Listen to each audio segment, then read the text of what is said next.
The clash with the Force user had left its mark on the young man Luca, and every part of his body was proof of what had happened. His back, caught directly in the blast, was torn beyond recognition, flesh and tissue destroyed in ways that took the breath away. His pelvis and joints, wrecked by the violence of the fight, had begun to blacken with necrosis, the living flesh dying quietly from the inside. For anyone from the lower classes, injuries like these were practically a death sentence. Most people in his position never even made it to a doctor. Synthetic fiber skin, medical-grade alloy bones, the kind of replacements that cost more than a lifetime of wages down in the lower sectors. If Luca had not been a guard cadet, he would never have been able to afford the treatment. Not even close. Not even working every day until his last breath. Families from the lower levels who suffered wounds like his usually made one quiet choice. They gave up on treatment entirely and asked for euthanasia instead. But the young man Luca had no family to make that choice for him. And instead of a family, he had something else. The full backing of the guard. He drifted in and out of consciousness through the anesthesia, waking in fragments and falling back under, until finally the operation was done and he stayed awake. Luca stood before the mirror and studied his own back in silence. The synthetic skin had been stitched neatly into place across the surface of the damage. Only the suture lines remained, faint winding marks that curved like the contour lines of a map drawn over terrain that no longer existed beneath it. A doctor had told him that once the skin fully bonded, those lines would disappear completely. Someone had taken great care with the procedure, far more than was strictly necessary. The young man Luca reached toward the table and pulled up a holographic projection of his own body. The joints and bones, now replaced with metal, glowed a steady, quiet blue. Those blue parts looked like they would last 100 years. Cold and precise, the way only engineered things could be, indifferent to pain and entirely indifferent to time. Within a few years, Luca would undergo full cybernetic conversion. Living flesh was like baby teeth, something you used for a while, then replaced with something harder and better. And if the flesh had managed to serve a good purpose before being discarded, as it had this time around, that was only better. No waste. Every damage counted for something. Luca exhaled quietly and sat down on the edge of the bed. The final moments of the fight played over and over in the back of his mind, refusing to go quiet or fade even a little. The Force user had stopped his attack at the very last second. He had looked at Luca's face, smiled bitterly, and simply lowered his hand without delivering the killing blow. During the mission, Luca himself had wanted to spare the Carishan boy, but only because the boy was unarmed and posed no threat. That was the only reason, nothing more than that. The Force user's last words would not stop echoing inside him. The man had said Luca was still young, still a child. That thought made the young man's jaw tighten with cold fury. I am already a warrior, a soldier. If you spared me because of my age, if that was truly your reason, then you were nothing but a fool who got exactly what he deserved. Luca wanted to drag the man back from whatever came after death just to fight him again. He was furious, furious at being left alive out of something as worthless as pity. I survived because of wretched Carishan mercy, the young man thought, and the admission sat in his chest like a stone he could not set down no matter how many times he tried. He did not want to admit it, but whether he liked it or not, it was fact. An unchanging truth he could not rewrite no matter how many times he ran back through the memory. Luca did not believe in an afterlife, but if one existed somewhere beyond the reach of the living, he hoped that man was watching him from there, eyes fully open.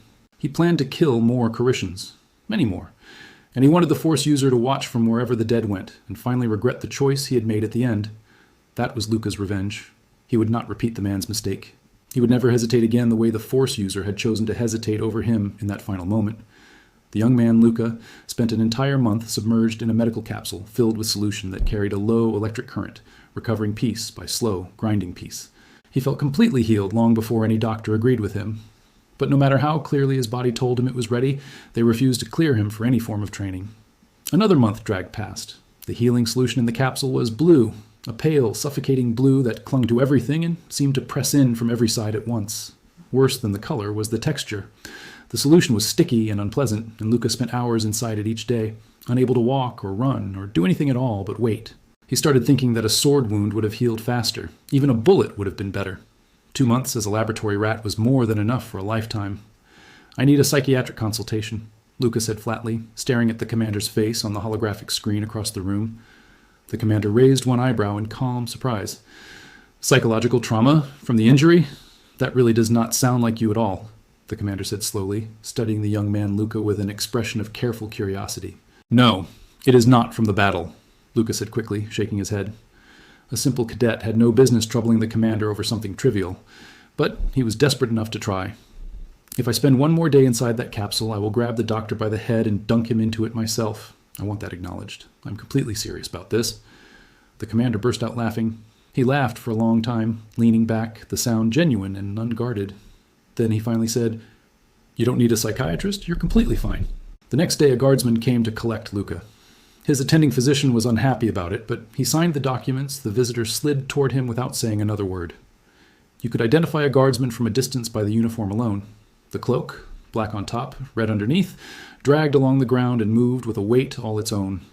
Gold embroidery in the shape of a sword crossed the man's chest. Every detail of the uniform carried the same message, quietly and without room for debate, rank, history, and authority. When they stepped outside the hospital, the guardsman stopped walking.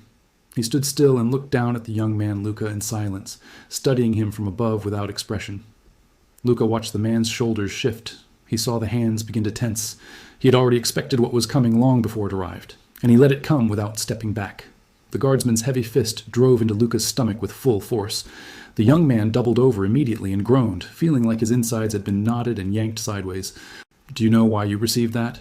the guardsman asked quietly, his pupils glowing a steady, burning red, as he looked down at the young man still bent forward below him. "I conducted myself improperly," Luca forced out through gritted teeth. The pain made it difficult to draw a full breath, but he held the man's gaze steadily from where he stood. "I'm glad you understand that. If you had said you didn't know, I would have beaten you half to death and sent you straight back into that hospital room without a second thought." A common cadet had gone directly to the commander with a personal request. Luca offered no defense, no explanation, and no apology for it. None was needed, and none would have helped. Even by his own measure, he had fully earned what had just been delivered to him. He straightened up and clasped his hands behind his back, leaving himself open for whatever came next. The guardsman looked at him for a long moment. Then the corner of the man's mouth moved into something that could almost have been called a smile, unexpected and brief. "Make sure you become a guardsman, Luca. I think teaching you would be genuinely interesting," the guardsman said, resting one hand on the young man's shoulder before turning away. 2 days passed after Luca returned to the training camp. His body loosened during warm-ups, and for the first time in 2 long months, he felt something close to like himself again. "So, how was your trip to the other side?" asked Eli, curling a 100-kilogram dumbbell with one hand, like it weighed nothing, watching Luca from across the gym with a grin. "You would know better than me. You almost died too," Luca replied, pressing up into a one-armed handstand and beginning his reps, balanced and steady without any visible effort. Eli had also taken serious damage from the force explosion during the mission, but neither of them had died. And somehow, that fact still sat uneasy somewhere in Luca's chest. Luca pushed off the floor, flipped cleanly through the air, and landed without a sound. 2 months of recovery had not dulled his reflexes at all. His body had forgotten nothing. Even with cybernetic prosthetics fully installed, physical training still mattered deeply. Not for building raw muscle mass, but for developing the nervous system and sharpening coordination. Give ordinary people combat prosthetics without the specialized training to match, and they would not just fail to use them at full power. They would not be able to move naturally at all. Even without prosthetics entirely, those untrained people could not have defeated the young man Luca. A body the mind cannot control is a body that simply cannot function properly. The cadets had all undergone specialized neurochemical enhancement in preparation for operating the Legion battle armor, and they trained at maximum intensity every single day without exception. The commander must have known there was a force user at that location. He arranged a test for us and said nothing about it to anyone beforehand, Eli said, his voice calm and thoughtful. He gripped the dumbbell and began lunges, speeding up steadily until he was striking the air in rapid, sharp bursts. The machinery inside his cybernetic arm hummed audibly with every motion. "The important thing is that nobody died. Get up already," Luca said without particular emotion, stepping onto the edge of the sparring ring nearby and waiting for Eli to follow. "This time around, the arm they gave me is significantly better than yours, Luca. You really sure you want to start something with me right now?" Eli said lightly, raising both brows. "You're talking an awful lot. Did they install a new mouth along with that arm?" The young man Luca replied, curling one finger to beckon him forward without bothering to say anything more. Eli tossed the dumbbell aside and jumped onto the ring with easy, unhurried grace. He settled into a ready stance and looked across at Luca with that permanent, calm smile of his in place. "Luca, doesn't it seem a little strange to you that nobody actually died out there during that mission?" Eli asked, tilting his head as he settled, watching the young man across from him. "That sounds like you wanted someone to die," Luca replied, throwing a light testing jab. Eli tilted his head back just enough, and the fist passed cleanly through the space his face had been. They traded a quick burst of strikes, hands and feet fluid and unhurried, each of them reading the other carefully. It was a warm-up, nothing more, and they both knew it clearly. Slow was a relative term, of course. The force behind each exchange was still more than enough to shatter bone if any of the strikes had actually been thrown at full intent and speed. That is not what I mean. The force user could probably have killed me. He held distance deliberately and used low-yield blasts. That is the only reason any of us survived that day. Hearing those words, irritation spiked sharp and sudden through Luca's chest. How soft had that man truly been, to choose restraint over victory when victory was fully within his reach. That softness was what had killed him in the end. Luca let the thought sharpen his next strike without meaning to, and he accelerated hard and without any warning between one breath and the next. Eli reacted fast and deflected the fist to the side, but his eyes widened briefly at the sudden jump in speed. "Hey, are you actually trying to take my face apart right now?" he said. "I have been wanting to wipe that look off your face for a long time now, Eli. Consider this long overdue," the young man Luca replied, without any change in his own expression at all. "I raised a tiger," Eli said, easy confidence tucked into the edges of his smile, the kind of smile that had never once left his face no matter what was standing in front of him. "Who raised who? Let's stop warming up and do this properly, Eli," Luca said, and then he stopped moving and drew in one slow, measured breath, settling everything before the real start. He imagined the bandwidth of his nervous system expanding outward all at once. Electrical signals and chemical bursts raced through widened neural channels as brain and body locked together tightly. He could see every single pore on Eli's face from across the ring. He could hear the exact rhythm of the man's heartbeat. The world had sharpened until the air itself felt entirely different. Eli completed his own activation. His eyes radiated a soft, steady light, and they looked at Luca with an openness that seemed to pass through him and land on something much further back. The sound of metal in the gym went quiet. Other cadets had stopped their own work and turned to watch, understanding without being told that what was about to happen was something different. Their hands and feet moved at a speed that blurred the eye entirely, attack and defense trading places so quickly that no outside observer could have said with confidence who held control.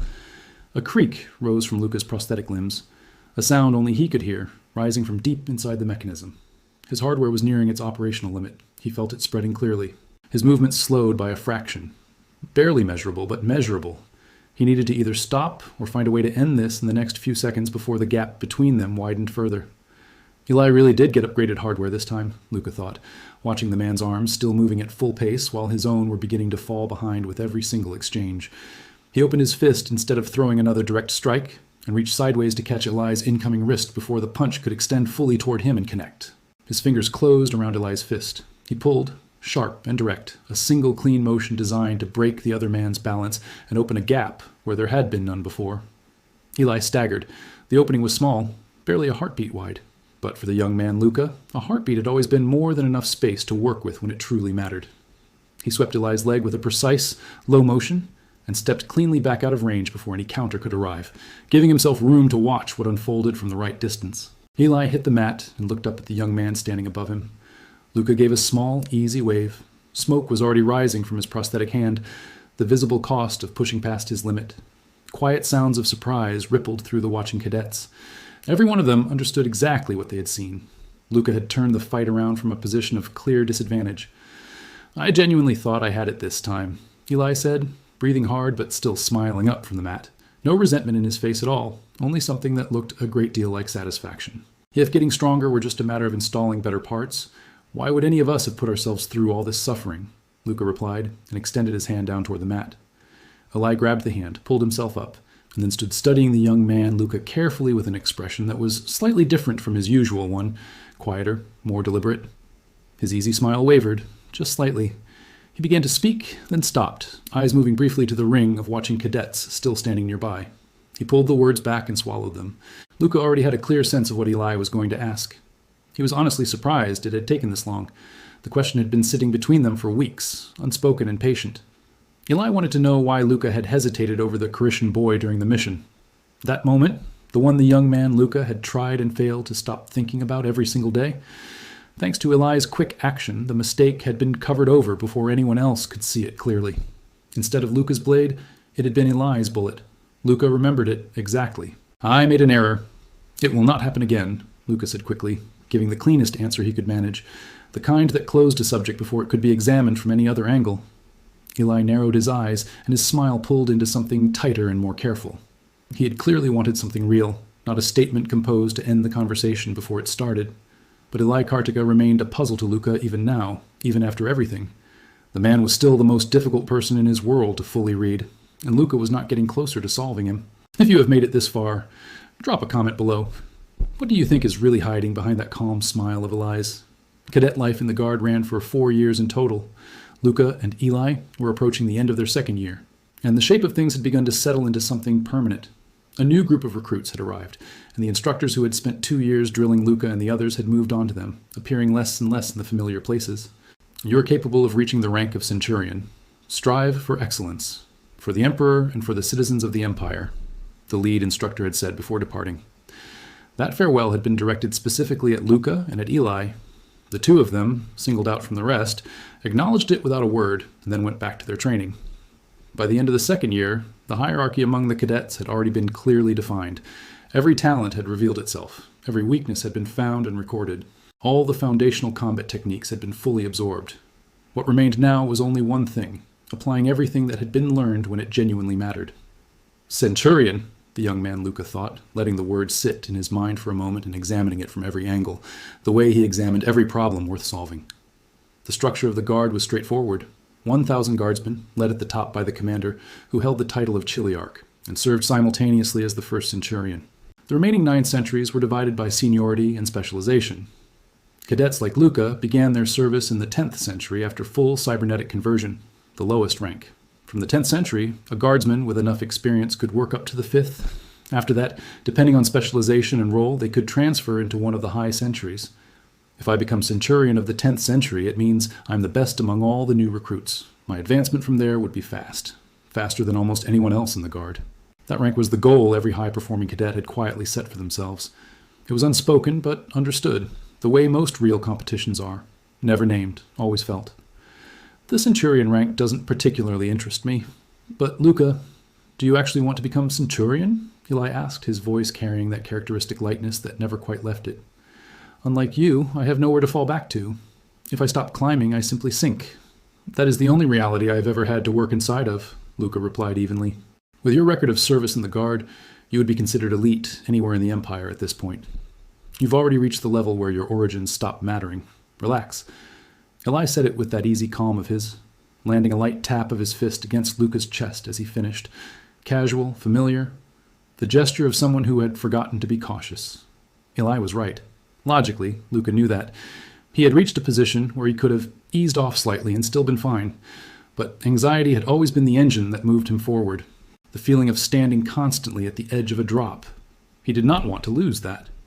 It was uncomfortable, but it was also the thing that had never once let him fall behind. Then a question rose in Luca's mind without warning, one he had never thought to ask before. He looked at Eli and turned it over carefully before he let it surface. Why does Eli even want to become a guardsman? Luca thought. The man was extraordinarily talented. Honestly, he sometimes seemed more capable than Luca himself. Because Eli never appeared to push himself the way Luca did. He always carried an air of not quite taking anything seriously. And yet, his results were consistently the same as Luca's. Eli was leaning on the railing. Luca stood beside him. Then, without any visible reason, Eli swung himself up and balanced on top of the railing itself, facing into the open air. He stood there on the railing's narrow edge with his face tilted toward the wind. From outside, it would have looked dangerous and reckless. For the two of them, it was like standing on flat ground. My family, the Kartika, is a noble house that has produced many generals for the Empire across generations. That has always been the shape of what is expected from me. Eli spoke first, as if he had read the question waiting behind Luca's eyes. Luca had long since grown used to the man doing exactly that, answering things before they were fully asked. Eli Kartika. For Luca, who had grown up in an orphanage with no context for how noble houses actually worked, it was difficult to fully grasp what the Kartika name truly meant in practice. He knew only that it was a distinguished house, the kind of house where the path ahead was already carved before a person was old enough to understand what a path even was. In other words, your road to success is already built and waiting, even if you put in only the minimum amount of effort required, Luca said. It was half a joke and entirely true. Eli laughed, pushed off the surface with both feet, and performed a smooth backflip along the narrow railing. His legs traced clean, exact arcs in the air with no wasted movement at all. I wanted to become a scientist, an archaeologist, someone who studies ancient civilizations and unravels the secrets of what came before everything we know now, Eli said. An archaeologist? Luca had never heard of that as a profession someone actually pursued. Eli noticed the genuine confusion on his face and smiled at it without any condescension. In Balato and Korra, it is a fairly respected field. The Arcane civilization still holds so many things that have never been properly studied or understood by anyone living today. Luca went quiet for a moment after hearing that. Just as Eli had covered for Luca's moment of misplaced restraint, Luca did not report these words to anyone in command. "Then become one, if that's what you want," Luca said, after confirming with his sharpened senses that no one was anywhere near enough to hear what was being said between them. Studying the Arcane civilization without explicit imperial authorization is prohibited, and my family would never permit me to pursue anything outside of military service. Never. Noble houses were called noble because they continued generation after generation producing specialists in their particular domain. That was the contract, and no one inside it chose otherwise. Eli said it with something behind his eyes that looked like the weight of a world he had not chosen and could not set down. Quiet, deep, and too large to carry lightly. You feel sad about not being able to pursue what you want? Some people cannot even be certain they will survive tomorrow. What you're describing is called a luxury, Luca said flatly. He was genuinely angry this time. Not performed anger, but the real kind.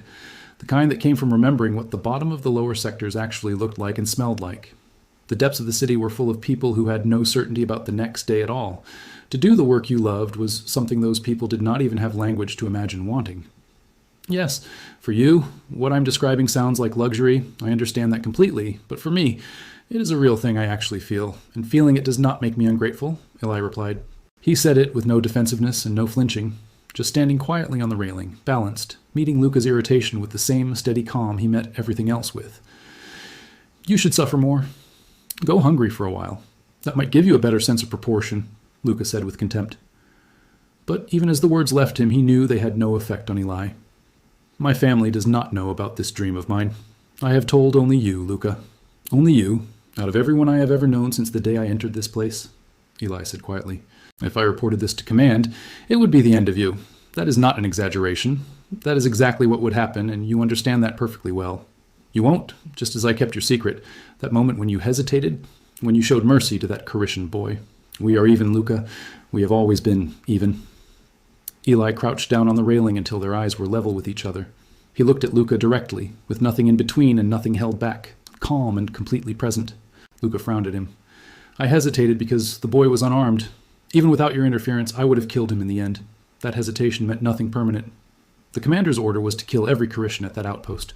Your hesitation means you are capable of disobeying a direct order from your commanding officer, Eli said simply. Don't talk nonsense.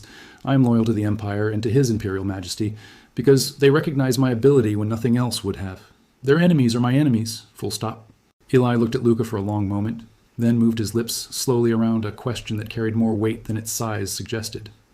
Even if that enemy were me? He said. Whoever it is, Luca replied with hostility, and meant it completely. He was certain of it now. Eli Kartika was dangerous, the kind of dangerous that could become a problem for the Empire. Luca, if you were truly loyal to the point of complete and total obedience, you would attempt to kill me right now, this very moment. That is what full loyalty actually requires, Eli said. Luca said nothing in response to that.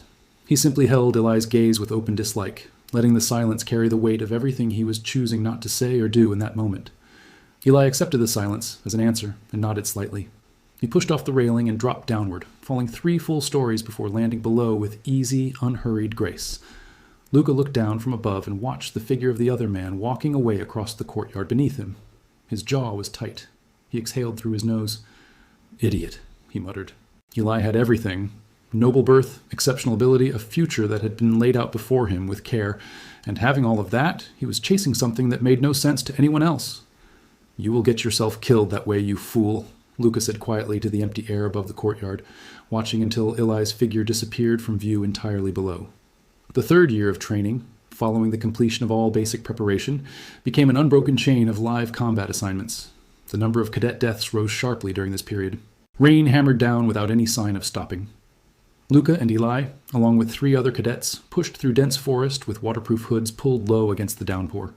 The 5 of them moved in silence beneath the rain, single file, reading the ground and the trees and the water-blurred air for anything that should not have been there. Their assignment was reconnaissance. During training, cadets were given all manner of smaller tasks to accumulate real experience. A commander without field experience was a liability.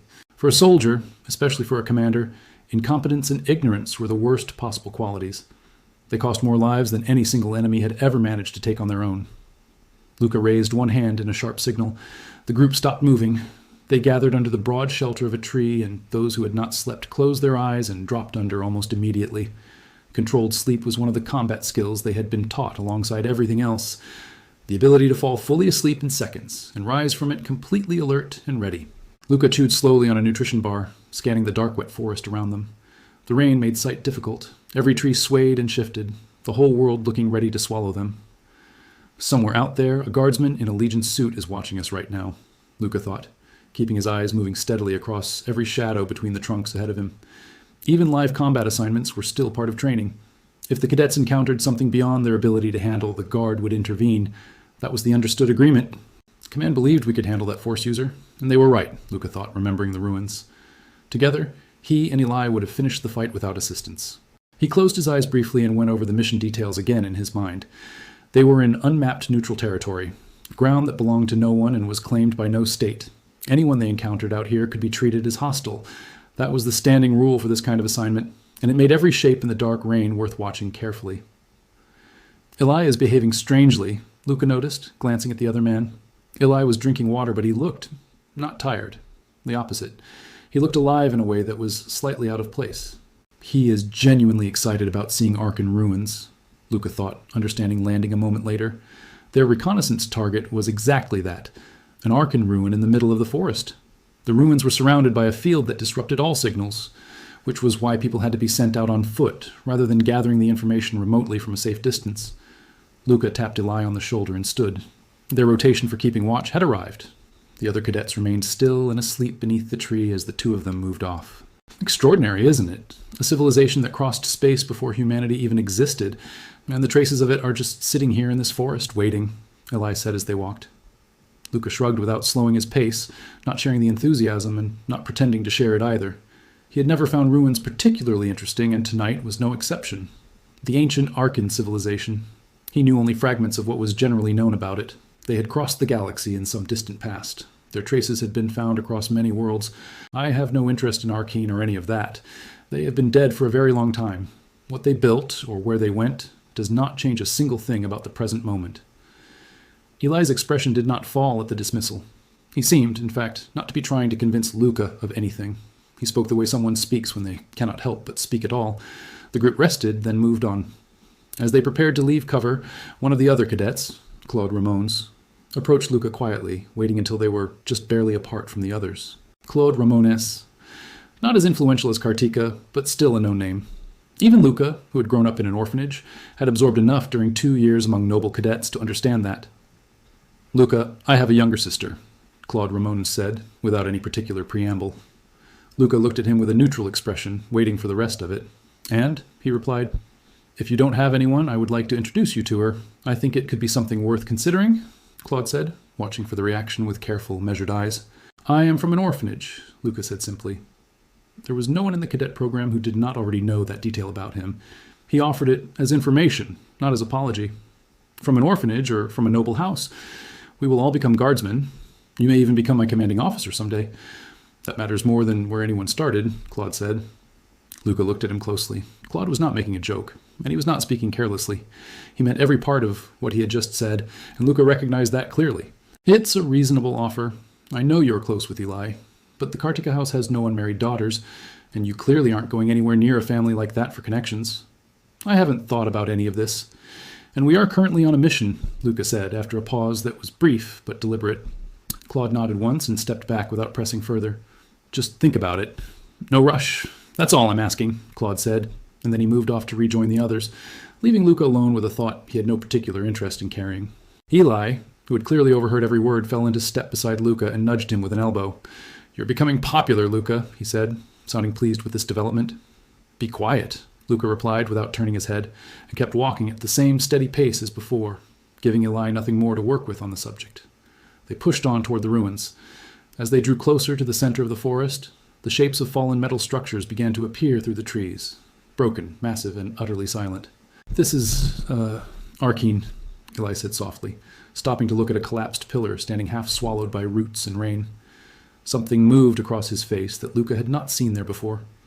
Eli reached out and touched the silver metal surface of the pillar. Where his fingers made contact, a flash of blue light pulsed outward for a single instant and then disappeared completely. An energy reaction, still present after hundreds of millions of years.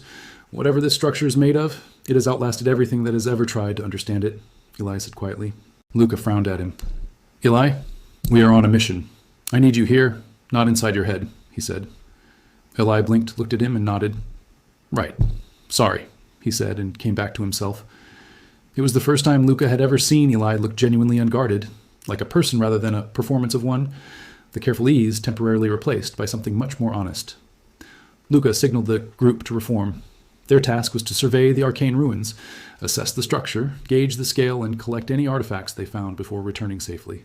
They moved silently between shelter points, each one checked and cleared before the next advance. Silver roads radiated outward from a central point, converging somewhere ahead in the dark. Luca gestured for Claude to join him.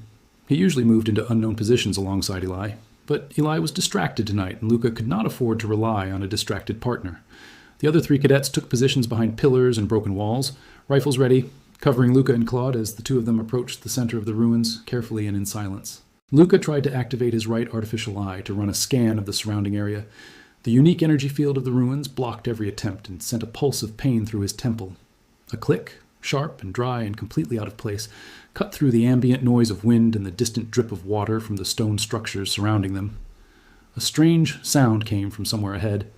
Both Luca and Claude stopped moving and began advancing again with extreme care, slow step by slow step, toward whatever had made it. Inside the ruins stood 6 enormous columns arranged in a ring, and at the center, on something that looked like an altar or a raised platform, something was floating in the open air. A cube, rotating slowly above the platform, roughly the size of a human head. With every rotation, the color of its faces shifted.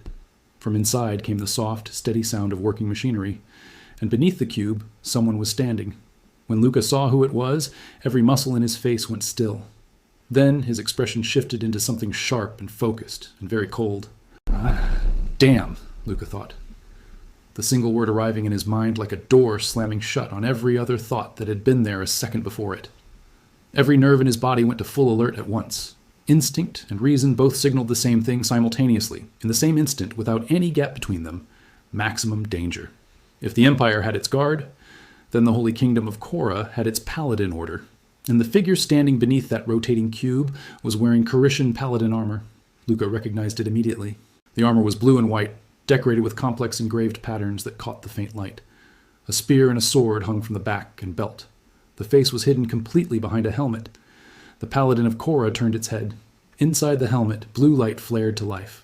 Its gaze found Luca and Claude immediately, cutting through the dark ruins with absolute precision. The spear behind the paladin's back was surrounded instantly by a halo of blue light that grew brighter and brighter until the weapon itself seemed to dissolve into pure illumination. That blinding light was frightening in a way that bypassed thought and went straight to the body. They all knew what it meant. Paladin Knights of Korra were masters of force ability. Before Luca could finish the word forming in his throat, it happened. The spear vanished. Then it reappeared, as a streak of light passing directly beside him. The tip of the spear punched through Claude's temple. It drove through completely and buried itself in the column behind him, pinning the body before it had even begun to fall. Claude Ramones was dead before he hit the ground. The body was still pinned to the column behind him, twitching with the last signals of a nervous system that no longer had a brain to serve. If you have been watching this, drop a comment below and tell us what you think is inside that arcane cube, and whether anyone makes it out of these ruins alive. There was no time to grieve. Blood was still running from Claude's eyes, nose, and mouth where the spear had torn through him. But Luca had already moved his attention forward. The paladin's spear began to glow again, the threads of force aura pulling back toward the armored hand, like something living being called home after a hunt. The spear tore free from the column in a streak of light, arced back through the air, and returned to the paladin's hand as cleanly as if it had never left in the first place. Luca's head was beginning to throb. His right artificial eye had switched into combat mode and was attempting to calculate the trajectory of the weapon, and failing completely, generating only error after error. This could not be computed. Force abilities did not obey physics. The paladin of the Holy Kingdom of Korra bent space itself and converted solid matter into light whenever he chose. Stop the useless calculations, Luca thought, and cut the trajectory prediction function in his right eye entirely. From here, he would have to work on instinct alone, no assistance, no analysis. Gunfire erupted from behind him. The cadets covering Luca and Claude had opened up, advancing as they fired, trying to close the distance to Luca through the ruins without getting killed. They were good soldiers, every one of them. But against a fully equipped paladin, their combined strength meant almost nothing. His combat power matched a guardsman wearing Legion armor. Even if they had tried to run, the paladin would have been on them before they reached cover. The only real option was to keep fighting long enough for the guard backup to arrive. The guardsmen are coming, Luca told himself. Someone watching from outside had to be moving already. 10 seconds. Maybe a few more. But those seconds felt like they stretched on forever. The paladin's spear blazed with light again. Luca could see it happening, but could not read when the release would come. He could not afford to wait for certainty. He had to move first. He dropped into a crouch, compressed everything into one explosive instant, and rolled hard to the side, fast enough that the air seemed to close behind him. The spear materialized precisely where his head had been a fraction of a second before, its trail of force aura cutting a line through the air like the tail of something fast and predatory. He wanted to analyze the paladin's next move, but just keeping himself alive against a weapon he could not predict was already consuming every resource he had available to him. Then it happened again. The floating spear rotated in the air, shifting, targeting, and this time it was not pointed at Luca. It swung toward the cadets behind him. He heard them fall, but he did not look back. He did not know how many were still standing. All of it had unfolded in less than 10 seconds, and every single second had felt infinite and irreversible. When hope had almost completely burned down to nothing, and the only thing left was the math of how long it would take to bleed out, the backup finally arrived. An explosion detonated directly beside the paladin's head. Acrid smoke billowed upward in a dark column, and from the edge of the tree line came the sound of something enormous moving through it. A guardsman in Legion battle armor stepped onto the field. The figure moved with a wrongness that was hard to look at, joints and limbs operating without the hesitations that living things have. Luca's right eye identified the armor immediately. Standard guard battle frame, Legion model. Hector, the concentrated apex of Imperial technology, standing between him and the paladin. The cloak concealing the Legion's frame shifted and spread as it moved. Long limbs, a narrow core, no digestive system, no mouth, nothing present that was not required for combat. The armor had no human face and therefore expressed nothing. It had been stripped of every organ and function needed for eating, sleeping, and reproduction, everything that was not fighting. Legion, built entirely around the single act of combat with no consideration given to any human need, was ferocious in the way that something becomes ferocious when it has only one instinct left. The guardsman raised one arm and pulled the trigger on a revolver that looked rough and almost crude in that massive hand. What it actually was, in terms of power, was closer to a cannon. The shots hit the paladin one after another. No visible damage. A translucent force shield flared into existence around the armor with each impact, absorbing everything that reached it. The guardsman threw the revolver to the ground without any pause, reached behind his back with one large hand, and opened the weapon mount between his shoulder blades. The weapon mount opened, and from beneath the cloak came a battle axe, a weapon as large as the Legion frame itself, lifted and swung with complete mechanical indifference to its weight. The guardsman drove the axe blade into the ground and walked forward in long, even strides. The paladin brought his sword up and moved to meet the approaching Legion without a word spoken. He stood a full head shorter than the guardsman, but the force aura radiating from the paladin's armor was visible to the naked eye, and it made both figures feel equally vast and equally lethal. Two things built for killing each other, meeting in the middle of a ruined ancient structure with nothing between them except the particular hostility that exists only between matched and opposite forces. The axe and the sword connected. Blue bursts of force and red arcs of mechanical energy scattered in every direction. Their movements were too fast to follow properly.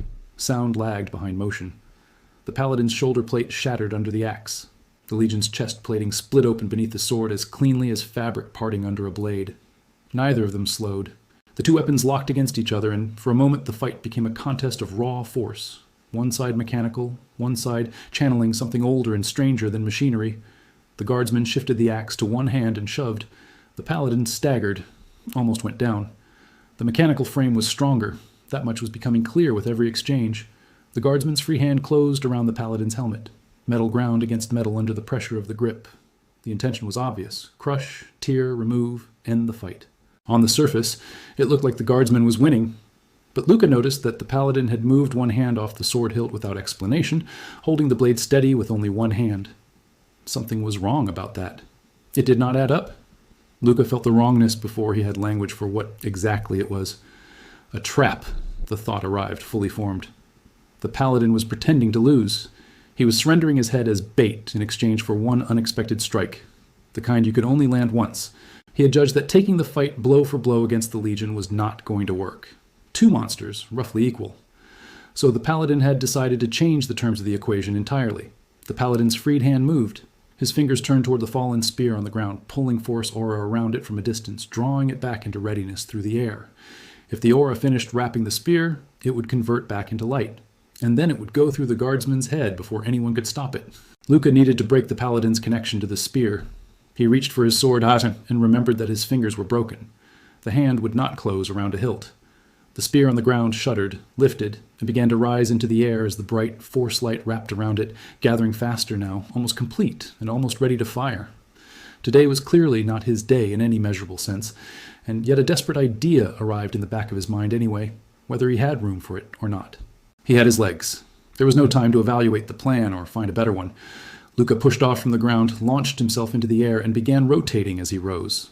At the exact peak of his arc, rotating through open air, he drove his heel down hard and precise into the shaft of the rising spear below him. The impact knocked the spear sideways. It wobbled and spun out of alignment. And then the force light that had been wrapping around it began crawling up Luca's leg instead, spreading in cracks. It felt like his leg was about to detonate from the inside. The cracks of light spread upward through the limb as the energy looked for somewhere else to go. The spear, still wrapped in unstable light, disappeared in an explosion that threw Luca tumbling across the ruins. His bones crunched as he hit the ground and rolled. He could not count how many had broken. He raised himself just enough to look around at the ruins, blinking hard, trying to understand what his damaged body had just managed to do and whether it had worked at all. What just happened, he thought, blinking through the damage, forcing his vision to clear and his mind to reassemble what his body had just been through. The spear had missed the guardsman's head entirely. Luca's interference had sent it wide by just enough to matter. He exhaled, one breath, controlled, and looked toward the center of the fight. The guardsman's free hand had resumed crushing the Paladin's helmet, and the metal was giving way now, folding, collapsing inward around the skull it was supposed to protect. Victory for the guardsman looked close, and then the Paladin's left hand gathered a concentration of force light so bright it was painful to look at directly, even from a distance. The Paladin pressed that hand against the guardsman's head. The Legion frame tried to lean back out of the blast radius. The explosion was faster than the lean. The force detonation at point-blank range was powerful enough to catch even the Paladin himself in its edge, an act of destruction so committed it bordered on self-destruction. The ground shook. Dust and debris rose in a wall. The sound arrived a moment after everything else, the way explosions always do, delayed, final, settling over everything like a verdict. When the dust began to settle and the air thinned enough to see through, Luca opened his mouth and then stopped. He looked at what was in front of him and simply stared. The Paladin's left arm, the one that had fired the blast, was gone from the shoulder down, vaporized by the power of his own attack. He was on the ground, and he was not moving well. And then Luca looked at the guardsman. He looked for a long moment, trying to understand what he was seeing. The image did not immediately arrange itself into something his mind could accept. The guardsman was sitting on top of the Paladin, driving his fist into the already collapsed helmet with methodical, unstoppable repetition. Bone fragments and flesh clung to the metal fist. What Luca could not process, what made his chest go cold in a way the entire fight had not, was that the guardsman had no head. The force blast had taken it completely from the shoulders. Only the neck remained, and part of the lower jaw. The brain, the last biological component of the Legion frame, was gone. By every definition that existed, the guardsman was dead. But the Legion was still moving, still upright, still purposeful, the mechanical body continuing to operate without the biological component that was supposed to be in charge of all of it. A sound rose from the tube in the guardsman's throat, hollow, without vocal cords to give it shape. A victory call from a body that did not know it had already lost the only thing that mattered. The guardsman stood. The cybernetic limbs moved without the brain that was supposed to direct them, operating on something that could not be called instinct and could not quite be called machinery. Luca lay on his back looking at it. Revulsion moved through him. Not at the violence, but at the sight itself. A human mind reduced to a component. A person who had become a part. The headless guardsman stopped beside Luca and extended one hand downward, the gesture identical to the gesture a person makes when they want to help someone up from the ground. It seemed as though the body did not yet understand that it was dead. Luca did not take the offered hand. Instead, the words came out of him before he decided to say them. And in this condition, Luca said, his voice coming out quieter than he intended, "You are still moving? You are still standing here and trying to function in this condition?" The guardsman's body went still. It raised the hand and tried to touch its own head. The hand passed through empty air once, twice, finding nothing where something used to be. It seemed to be processing what that meant. The body reached several more times for the place where the head had been, and then the sound came from the throat tube again, broken and hollow. The guardsman fell to its knees beside Luca. The last piece of living flesh was gone, and in the moment that the body understood this fully, whatever had kept it moving finally stopped. All signal ceased. The Legion frame went dark and still and permanent in the dirt beside the ruins, kneeling like something that had chosen to stop in the middle of a prayer. Luca lay still beside it, staring upward. "And for this," he said slowly to the sky and to no one, "I wanted to become something like that. Full cybernetic conversion. The Legion frame. The ultimate symbol of belonging to the Guard. It had been the only goal his life had ever contained, and for the first time, he was not sure. The Legion was not freedom from a weak body. It was a prison built around a mind, a cage made of everything the mind could survive without until there was nothing left but the fighting. Dangerous thoughts to be having, for a soldier whose entire life had been built on the premise that the Empire and its Guard were the only two things worth believing in completely. He lay on his back with those thoughts moving through him, watching the stars above the kneeling, headless frame. The sky was clear in a way he had never seen it before. Not in the capital, not anywhere. He had never looked at a sky quite like this. The stars were extraordinary. If this was the last image his eyes were going to record, he thought, it was at least worth looking at properly. The combat adrenaline was fading now, and in its place came pain, the full measure of everything his body had absorbed, arriving all at once like a bill finally being presented for payment. "Of course," he said under his breath, and noticed the wound in his side for the first time. The blood was considerable. His internal organs were pressing against a boundary they should not have been near. He could not stand. He could not move independently. He tried to press his broken hand against the wound, and the ruined fingers could not form the shape he needed them to form. He let it go. His eyes went back to the stars. They continued burning above him with complete indifference to whether he lived or died, which was somehow the most honest thing he had encountered all night. Far away, or maybe not that far, footsteps. Luca lifted his head slightly. Beyond the kneeling frame of the dead guardsman, one figure was still moving through the ruins toward him. He recognized the movement before he could make out the face. He exhaled, and something close to a smile crossed his expression for the first time since the fight had started. "You're alive, Luca," Eli said, reaching him with one arm gone, walking with the careful steadiness of someone managing damage and refusing to let it show more than it had to. "The others?" Luca asked. Eli looked at him for a moment and then slowly shook his head without putting any of it into words, which was answer enough. "Cut apart.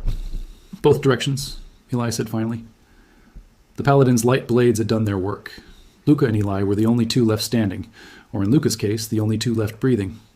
Eli stopped beside Luca. He looked at the headless guardsman still frozen in its final kneeling position, then reached out with his remaining hand and pushed the frame over onto its back. "Luca, that wound is serious. You will die before anyone reaches you if nothing is done," Eli said, looking at the injury with an expression that was more analytical than alarmed. "I know that," Luca said flatly. He did not need Eli to tell him what he had already calculated the moment the wound made itself known through the fading adrenaline. Eli said nothing more for a moment. His gaze kept drifting east, not checking the tree line for threats. East, consistently, deliberately, like something pulling at a compass needle. Luca looked at him. He understood exactly what it meant. The Empire lay to the west. To the east were Korra and Balato, the places Eli had always wanted to reach and never been allowed to approach. Eli Kartika had always wanted to leave the Empire. Even if he had never said it outright in exactly those words, Luca had known it for a long time. It had never been well hidden. "Go, if you want to go. Don't try to treat me first. Backup will arrive soon enough," Luca said, meeting Eli's eyes steadily, giving him the permission he had not asked for and might not take. Eli looked at him for a long moment with something clouded moving behind his expression. Then he turned his head away, and took one step east, and then another, and then more. The footsteps moved away. Luca stared at the stars again and thought about what it meant to let someone leave, about what it meant to understand a choice and still not be able to share it. Eli had everything any citizen of the Empire would have exchanged their life for: ability, lineage, a future already guaranteed. And he wanted to abandon all of it and walk east in the rain. "I cannot understand you, Eli," Luca thought. But he could respect the choice. He could want the man to live the way he wanted to live, even if the shape of that life made no sense from where Luca was lying. If backup found him in time, he would survive. If it did not, he would look at these particular stars until he could not look at anything anymore. Either way, it was not the worst thing he had faced. He breathed slowly and carefully, keeping his eyes open, watching the sky above the ruins of a civilization that had crossed the galaxy and then disappeared without leaving a clear reason why. Then the footsteps. the ones that had been moving steadily away from him through the mud and broken stone, stopped, just like that. No warning, no explanation. A pause. Then they reversed direction entirely, each step now coming back the way it had left, growing louder again, and Luca did not allow himself to feel anything about that yet. They came back all the way, through the dark and the rain and the wreckage, back to exactly where Luca was lying, and then stopped again, and stayed. Something shifted inside Luca's chest at the sound of it, some small, careful thing that he did not examine too closely. He said nothing. He waited to see what arrived. "It looks like you were right about one thing," Eli said, arriving beside him again, dropping to one knee in the mud and pressing his remaining hand against the wound in Luca's side. "About which particular thing?" Luca asked, keeping his eyes on the stars above him, not looking over at the man kneeling in the mud beside the wound in his side. "I am an idiot," Eli said, and smiled the exact same smile he always had, as if coming back had been the obvious choice all along, and walking away had only been a momentary confusion.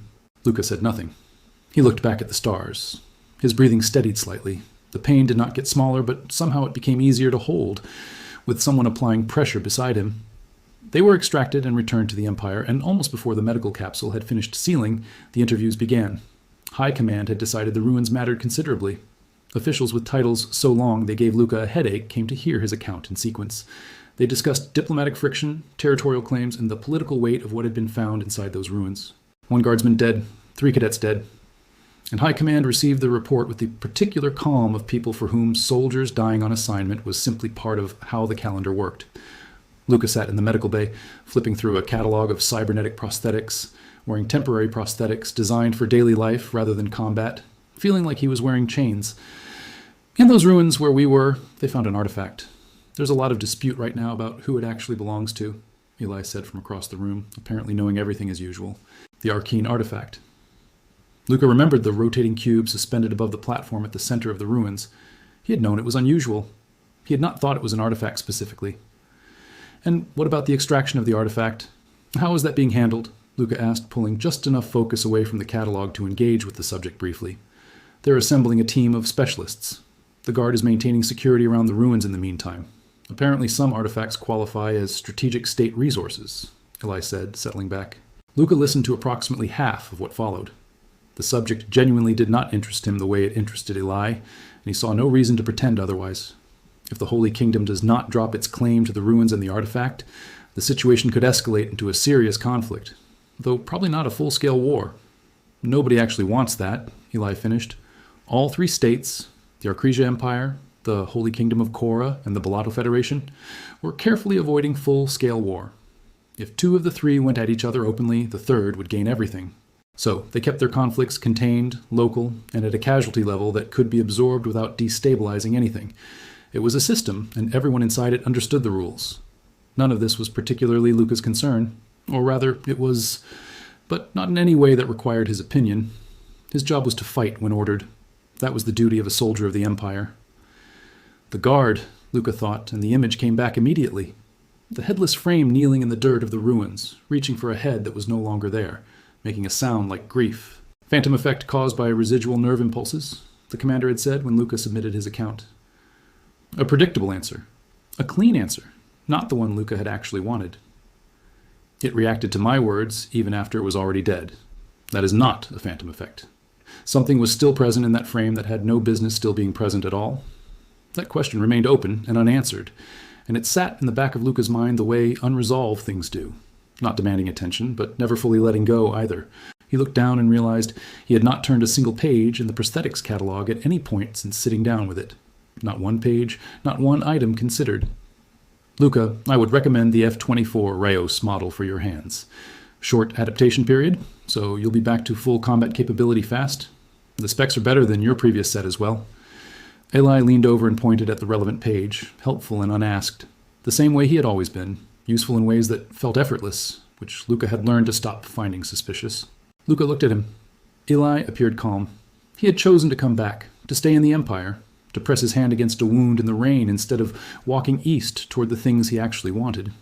"Eli," Luca said, setting down the catalog on the surface beside him and turning to look at the other man directly for the first time since the conversation had started. "I don't regret it. You are worth it," Eli replied, already before the sentence finished forming, reading the question the way he always read questions before they became words. Luca looked at him for a moment. Then he looked back at the catalog. He said nothing more. Some things did not require a response to be received, and Eli had always understood that too. Drop a comment below. Do you think Eli made the right call coming back? And what do you think is really inside that arcane cube they pulled out of the ruins? Not long after Luca had nearly adapted to his new prosthetics, he found himself standing in a room he had never entered before, and had no particular desire to be standing in now. It was an unusually bright and comfortable space for anything connected to a cadet training facility. The walls were painted a warm white. Potted plants lined the shelves along one side. Natural light came in through the windows and did the work of the overhead lights without being asked to. The room felt lived in, soft-edged, designed to make people feel something other than alert. A visitation room, Luca thought, looking at it, with the particular discomfort of someone who had never had a reason to use one and had not expected to find himself inside one today. He stood at the entrance and stared at the person who had come to see him. He did not have immediate words for the situation, because the situation had not been one he had prepared for. He knew who she was, had known from the moment he saw her standing in that room, and knowing had not made the situation any easier to walk into.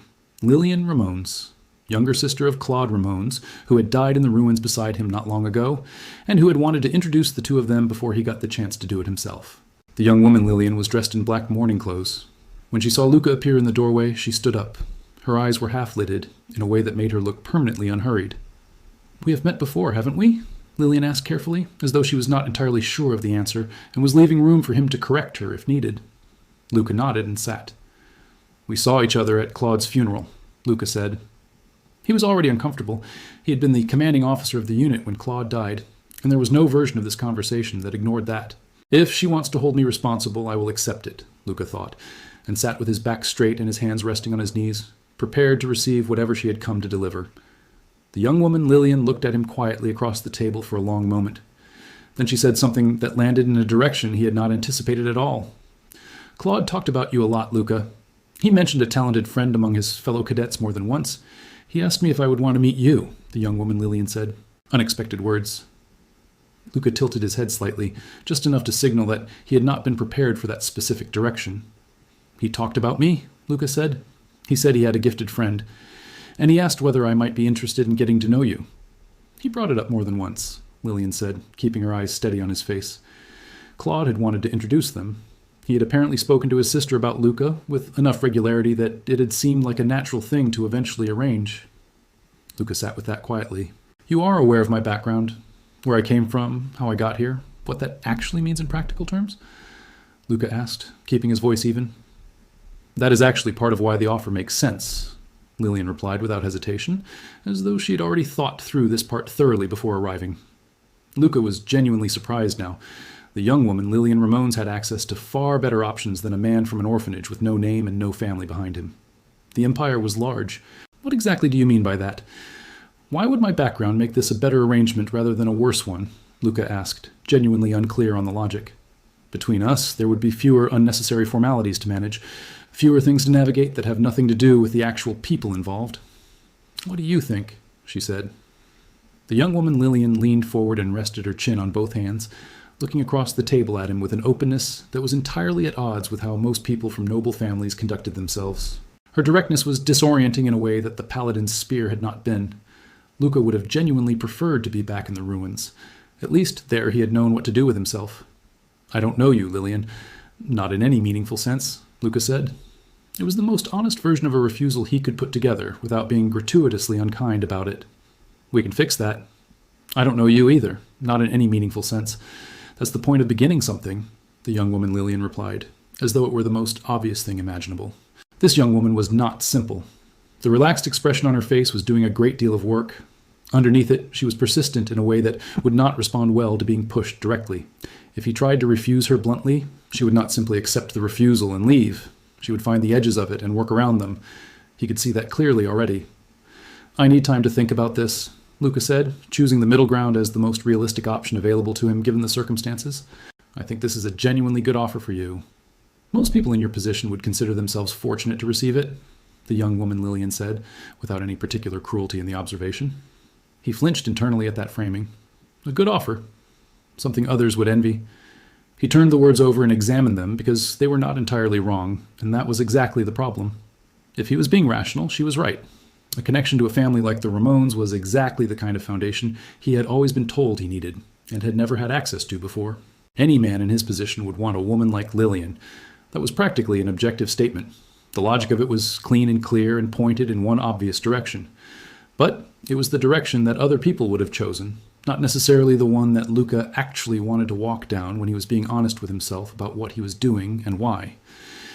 He thought suddenly of Eli Kartika, a man born into everything anyone in the Empire would have envied without hesitation, and quietly, persistently, wanting to walk away from all of it anyway. Luca had always considered that a form of stupidity, wasting what you were given, chasing something that had no practical value when you already held everything that had practical value.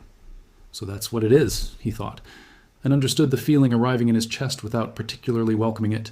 He was about to do the same stupid thing Eli had done. He could see it happening. Turning down Lillian Ramones was the irrational choice. He knew that. He was going to make it anyway. Knowing the irrationality of a thing and refusing to do it are two entirely different operations. I decline, Luca said. Short. No extra words around it. The young woman Lillian's eyes widened, properly for the first time since she had arrived, the unhurried composure breaking open for just a second. He stood. He understood she might interpret it as an insult, and there was very little he could do about that. If he stayed and softened it, she would find a gap, and she would work with it. Her hand closed around his wrist before he reached the door. Her grip was stronger than he had expected, and it held him in place with a certainty that suggested she had decided to hold on before she moved. "It seems like I may have moved too fast, Luca," Lillian said. He began to say no, that was not the issue. She talked past him before he got there. "Let's start with something simpler, friendship. I'll come back," she said, releasing his wrist, turning on her heel before he could respond to any part of that, and walking out through the door without looking back. Luca stood in the visitation room alone and looked at the doorway she had left through. "She is not a simple person," he said to the empty room, and meant it in every sense of the phrase. He went looking for Kinuwan after that, the hand-to-hand combat instructor, a former guardsman who had retired from active service and now spent his time teaching cadets what he had accumulated over decades. It was not unusual for a third-year cadet to approach an instructor directly with personal training requests. By this point in the program, cadets had identified their specific gaps and were expected to address them. Kinuwan was in his office when Luca arrived, sitting in a chair with the particular stillness of someone who had long since stopped needing to perform alertness in order to actually have it. "It's unexpected that you came to me yourself," Kinuwan said, looking at the young man Luca in the doorway without any particular change in expression. He rose and moved toward a small side table. "I had something I wanted to ask," Luca said. Kinuwan was already pouring tea before the sentence finished. He set a cup in front of Luca without asking whether he wanted one. Luca took the cup. He brought it to his mouth and drank. The tea was bitter in a way that took effort to keep off his face. If Kinuwan were not his superior, Luca would have said something about it directly. Kinuwan held his own cup and inhaled the steam with the look of someone encountering something genuinely pleasant, which confirmed to Luca that their preferences were simply completely incompatible. He watched the older man. Kinuwan had a middle-aged face that read as calm first and military second, the kind of person you would not immediately identify as someone who had survived things that should have killed him. But Kinuwan was strong. Luca had felt that difference the first time they sparred. There was something in the way he moved that did not match the prosthetics he was wearing, and it had been bothering Luca ever since. If we're talking about hand-to-hand combat, there is nothing left for you to learn in the conventional sense. You are already exceptional. Among past cadets, very few have matched you, Kinuwan said, which meant there had been some who matched him. Luca noted that, filed it in a place where it would stay useful, and did not respond to it directly. "Being the best among cadets is not sufficient for what I need to be," Luca said, and moved toward the actual reason he had come, rather than letting the conversation settle around compliments. "There's no need to be greedy," Kinuwan said, with the gentle firmness of someone who has said this particular thing many times before to many different people in this same chair. "I was not able to participate effectively in the fight when the guard and the paladin were engaged with each other directly. I could not find a way to contribute." "That is the gap I am describing," Luca said. "Of course, because you are still a cadet. I read the reports. You performed fully at the level of your current capabilities. There was nothing else available for you to do in that situation." Kinuwan said it mildly, the way a person says something they have said before and believe to still be true. Luca did not find it satisfying in the slightest. "By any strict definition, the mission was a failure. My unit lost 3 cadets under my command. Without the guard's intervention, we would all have been killed." "That is the reality of what happened," Luca said. "You encountered an opponent you could not have defeated even at full output. That is not a personal failure. That is a failure of intelligence and planning at the command level. Your rating actually went up. The rating that High Command assigns to me is not what I am concerned with. I need to be able to respond when I face something stronger than I am. That is what I came here to work on," Luca said. Kinuan pressed his lips together and looked at the young man with an expression that had become slightly more focused than the one he had been wearing when Luca walked in. He studied him for a moment. "I heard that you also came from a double-digit orphanage, instructor," Luca said, shifting the angle of approach to something that might open the conversation further. Kinuan had walked the same path Luca was walking. He had come from the bottom of the same system and risen through it anyway, against the same odds and the same structural resistance. The gap between single-digit and double-digit orphanages was enormous. The single-digit facilities housed children with exceptional genetics, many of them, by rumor, the unacknowledged children of noble families. Double-digit orphanages, like the one Luca had come from, received minimal imperial support and housed children whose potential had been assessed as low. The resources reflected that assessment exactly. And yet occasional exceptions emerged from those places. People who outperformed the assessment through sheer accumulation of will and refusal to accept the ceiling that had been placed over them. "The Empire is fair. It gives everyone a chance," people said. Luca had believed that for a long time. Eli had suggested something more complicated, and Luca was trying not to follow that thought too far. He pulled his attention back to what Kinuan was actually saying and made himself focus on the words rather than the uncomfortable territory the context opened up around them. "Luca, your potential exceeds mine. During my own cadet years, I was struggling to stay off the bottom of the rankings in most disciplines. My peers whispered that someone undeserving had slipped through." Those words landed with more weight than Luca had expected. Becoming an instructor was a significant distinction, reserved only for guardsmen who had distinguished themselves in genuine active service. It was difficult to reconcile the man sitting across from him with the picture of a struggling cadet, even accounting for the fact that struggling by cadet standards still meant exceptional by any other measure. "I read your file, instructor, particularly the account of—" Luca paused, choosing the framing carefully. "The engagement where you penetrated enemy territory using a non-combat prosthetic. Kinuan had once simulated surrender on a front line that his unit had been unable to break through for months. He had done it wearing a low-power civilian prosthetic, the kind used for daily errands, not fighting.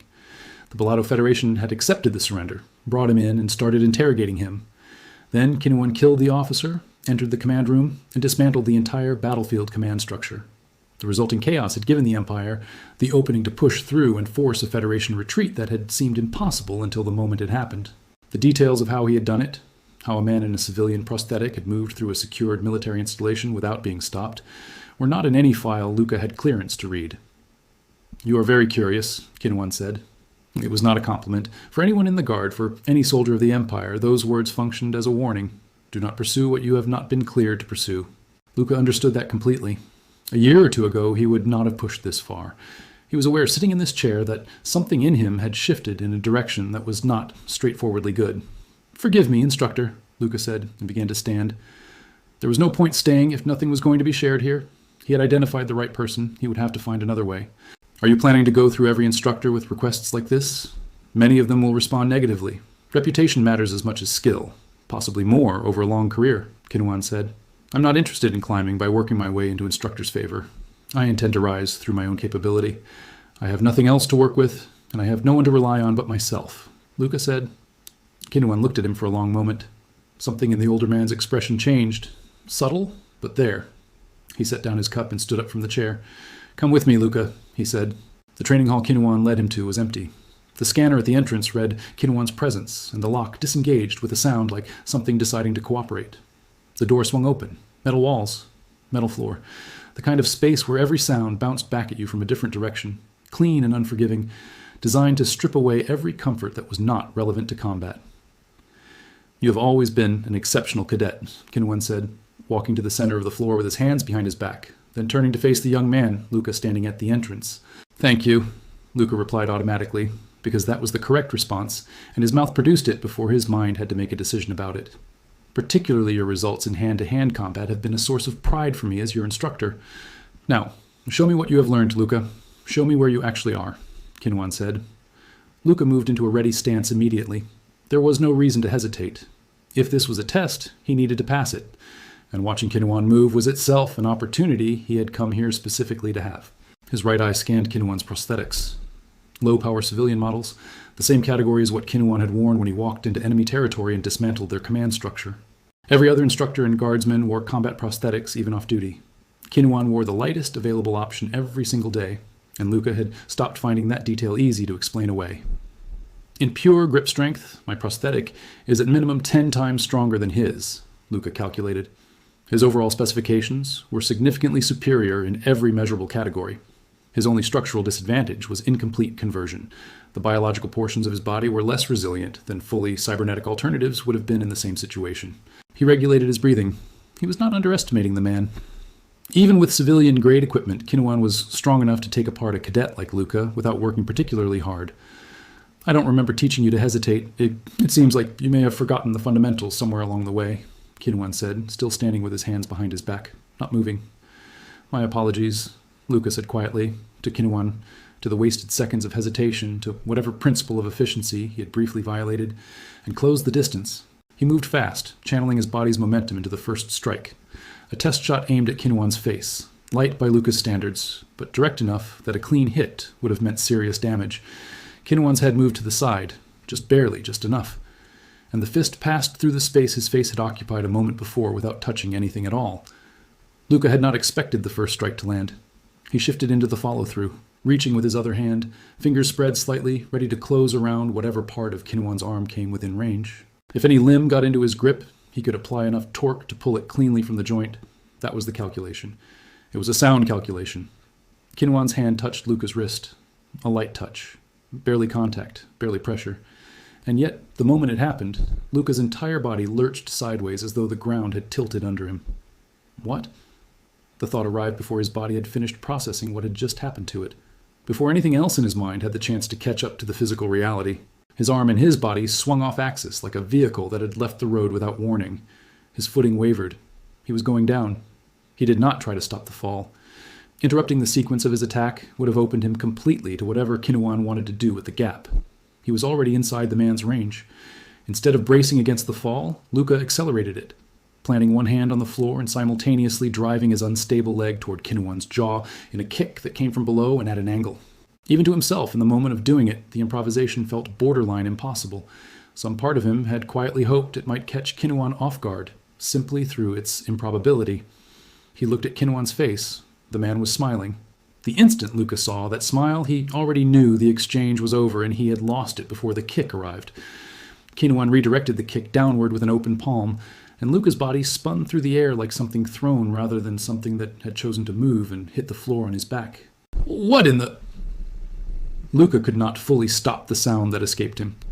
It came out as something adjacent to awe, which was not an emotion he was accustomed to producing involuntarily. Kinuan had barely made contact with him at any point. Each touch had been minimal, and each one had taken the force Luca had built up and sent it somewhere Luca had not planned for it to go. This was not in the standard Imperial combat manual. Nothing about it matched what Luca had been trained to expect from any fighting style he had studied or encountered in 2 years of intensive work. In the moment the floor met his back, Luca became completely certain he had gone to the right person. This is the Archaeus method, Kinuan said, reaching down to offer his hand. Can I learn? Luca started the question, and then something stopped the sentence before it could finish, because Kinuan's extended hand was still visible, and it was trembling. Kinuan's extended hand was trembling, not slightly, but visibly, the movement regular and systemic, speaking of something that accumulated over time. It was not only the hand. The tremor was present throughout Kinuan's body, subtle but there, a disruption in neurological function that arrived after he used the method and would take time to resolve itself. Every shortcut has a price attached to it, Kinuan said, with the quiet bitterness of someone who had been paying a particular price for long enough that the bitterness had become simply descriptive. The Archaeus method. Luca turned the name over. He had heard it before in passing, as a street fighting style used in the lower sectors by people who had nothing else and needed something to work with. He had always understood it as a rough technique, something practiced by fighters who had no access to formal training, effective enough to survive in the lower sectors, but not something that belonged in serious combat. That description is accurate for what the method has become. It is what people can observe and copy from the outside. But what you just encountered is a different thing entirely, Kinuan said. Luca looked at him without speaking, listening with the particular quality of attention he gave to things he had already decided he needed to fully understand before he left this room. The version practiced by gangs in the lower sectors is the surface, a few useful movements stripped from something much older and much deeper. The full Archaeus method is almost completely unknown, Kinuan said. What you are using could have become an official combat doctrine. The gap it creates in an opponent is significant enough to justify that classification, Luca said, observing, not flattering. Kinwan's expression shifted. High Command considered it. But the method has 3 problems that made official adoption impractical, he said, and held up one finger, then extended it to 3, waiting. Luca thought through what he had just experienced and what he had observed about Kinwan's physical condition immediately following its use. It's extremely difficult to learn properly, he said, as expected from someone who catches things quickly. That is the first problem. The second, Kinwan said, with a slight tilt of his head that suggested he already knew Luca had worked out the answer. The neurological disruption you're experiencing right now. That is a direct consequence of using it. It happens every time, Luca said, watching the tremor still moving through Kinwan's hand. Correct. And the third problem, you will not understand it yet. You don't have enough context for it to mean anything to you right now, Kinwan said, and closed the subject without apology. Luca did not press for the third answer. It was not the point he had come here for, and Kinwan had clearly decided it was not something Luca was ready to receive yet. If this makes me stronger, I will accept the risk. The neurochemical treatments we already receive cause neurological disruption at baseline. The additional increment is manageable, he said. That is not your decision to make. You're already an asset of the Empire. Do you have any understanding of what has been invested in your development to this point in your training? Kinwan said. Then why did you bring me here at all if you were not going to teach me? Luca asked, keeping the challenge and his voice controlled but present, watching Kinwan's face for the reaction. The disruption from the Archaeus method does not arrive immediately. It accumulates. You will feel the neural changes early. When they arrive, can you genuinely promise you will stop? Kinwan said. Luca opened his mouth. The automatic agreement was already forming and moving toward his tongue. He stopped it. I cannot make that promise honestly, but I will try, he said. Kinwan looked at him for a long time. Something shifted in the older man's expression. Subtle but real, like a door deciding to open. Come here at the same time starting tomorrow, he said. Luca was about to say something in response, some form of acknowledgement, when the floor came up and hit him from behind again. Kinwan had swept his leg mid-sentence, clean and invisible. Luca, while you are in my presence, treat every moment as a potential attack. Lower your guard at no point. Not when you think the conversation is over, not when you think we are done, Kinwan said. Understood, Luca said from the floor, lying flat on his back with complete composure, as though being swept mid-sentence was a perfectly ordinary way for a training session to conclude. Several weeks passed. Luca was sitting in the common area when Eli returned from an assignment, looked at him once, and immediately said, Are you sleeping? Eli was too perceptive for his own good and too perceptive for Luca's comfort.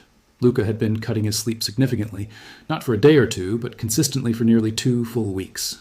The Archaeus method training with Kinwan was taking a toll on his system that regular recovery could not fully offset. His baseline condition had been declining in ways he was managing and choosing not to report. A lot going on right now. How was the assignment? Luca said, shifting the conversation away from his own condition before Eli could pursue it any further than he already had. Boring. We neutralized a malfunctioning android. All the recent missions have been like that. Completely routine. High Command is being cautious since the ruins. Even the commander has been absent, Eli said. The commander of the Imperial Guard, Gamilius, had occasionally appeared at training in previous months. He had not been seen in 3 months now, which was unusual enough that people had noticed it. Eli paused before continuing. He looked like he was deciding how much of something to say. It's not caution. I found something out through family contacts, he said, and his voice was noticeably quieter. The Kartika family had connections that reached into the upper levels of Imperial Command. Information that filtered slowly down through official channels arrived to them considerably faster through other routes. If the commander is involved in something serious, are you suggesting a mutiny? Luca said, keeping his voice flat. It was a dangerous word, even said quietly in an empty corridor, and he knew it. Eli did not answer immediately. He swallowed. He looked at Luca with an expression that Luca could not immediately categorize, which was unusual for someone he had been reading for 2 years. Possibly, Eli said, and the word landed in the space between them with a weight that had nothing to do with how softly he had delivered it. Luca stared at him. He said it again in his own mind to make sure he had heard it correctly and confirmed that he had. You are serious, Luca said. It was not a question. Eli nodded slowly. Unconfirmed, but the word is that there is a group organizing something. When the investigation concludes, there will be a purge, he said, quieter still. The word mutiny was not simply dangerous. It was a category of word that, once spoken, could not be unspoken. For a soldier of the Empire, even hearing it without reporting it carried weight. What is the logic? They are going to move against the Empire while the external threat is at its highest point. When enemies are ready to escalate the moment internal unity cracks, Luca said. The fury in his voice was genuine. He was not performing it. The entire architecture of the Empire's stability depended on unity of command and loyalty to the Emperor at exactly this kind of moment. If you dismiss it as simple stupidity, the underlying problem only gets worse, Eli said carefully, his voice measured and steady in the way it got when he was saying something he had thought through at length. Luca's hand had closed on Eli's collar before the decision to reach for it had fully finished forming anywhere inside his mind. The body had moved faster than the thought. I have tolerated your distance from the Empire's ideals, but if you are working against the Emperor, even I will not stand beside you, Luca said, and he meant every word of it. He heard his own voice as he said it, and was slightly surprised by the certainty in it. He had not known he would react this quickly or this completely until the moment it was already happening. Eli looked at him without any sign of surprise. His expression was cool and level, and had the quality of someone who had already considered this exact moment and decided how to meet it. Calm yourself. I passed every test the Imperial Guard administered. Do you genuinely believe someone working against the Empire would have cleared those? Eli said, and tapped Luca's wrist lightly. Luca released him. He came back to himself. Then don't say things that can only be understood one way. I don't want to see your name in a list of traitors, Luca said.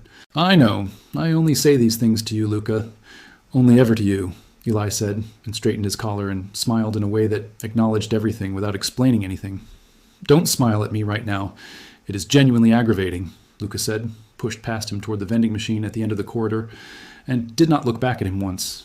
Eli followed and immediately asked Luca to buy water for him as well, which Luca did without commenting on the absurdity of it. Some things were simply how they were. Lillian Ramones has been looking for you, by the way. I know her. She's not bad looking, Eli said, the lightness returning to his voice the moment the harder conversation was behind them. She's a strange person, Luca said, cutting the sentence off at exactly that point, and putting enough finality into the tone that it was supposed to stay cut off at that point. Use the opportunity, Luca. The Ramones family is a real foundation. It's a platform for growth, the kind that doesn't seek most people out. This is worth thinking about more carefully, Eli said. Luca threw the water at him without turning around. I'm not interested. I'm not going to rise by using a woman as a rung on a ladder. I turned down every visit she made. It's not something I want, Luca said. Eli started to form a response.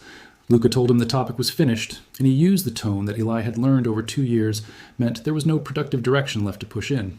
Then Eli, without saying a single word about it, tapped Luca on the shoulder and pointed with 2 fingers in the direction of the visitation room at the end of the corridor. Luca turned. Behind the glass stood Lillian Ramones, composed, waiting, apparently having not considered that she might not be welcomed back after the first refusal. Even a noblewoman required explicit authorization to set foot inside a military installation like this one. Someone with the access to grant it had clearly done so on her behalf. Luca looked at Eli. Eli offered the expression of a man who was sorry and had found it impossible to refuse a request from someone his family had been connected to his entire life. The 3 of them entered the visitation room.